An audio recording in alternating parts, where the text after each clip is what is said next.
this is kind of interesting. So Eric Mangini, former head coach, has time with the Browns. His view of the 2023 Browns. They're, to me, very underrated, and here's why. They don't have the pressure of expectations like they did a couple years ago. Deshaun's not dealing with off-the-field problems that he faced. There's no suspension. He's through the 11-game suspension.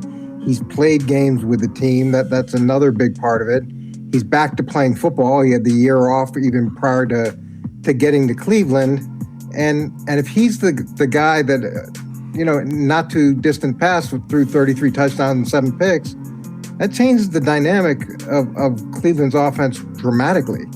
I think the addition of Jim Schwartz as the defensive coordinator is a real plus for them. They just trade for a significant pass rusher that changes the way that they can get after quarterbacks.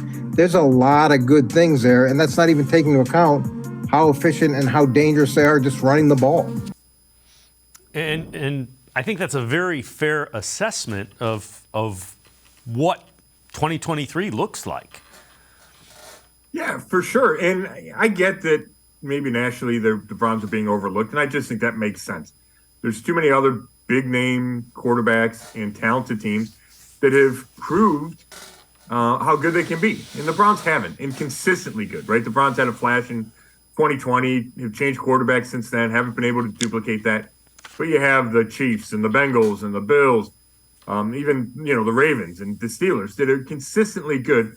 And then you add Aaron Rodgers to the Jets and Trevor Lawrence coming up with the Jaguars. So I get that the focus is other places, but I kind of agree with Mangini that that's probably a good thing for this team, right? We've seen in recent years when the expectations are high, whether it was 2019 or 2021, the team's been unable to live up to that. Now, I know there's a bunch of new faces, but I think most teams are better off being a little bit under the radar.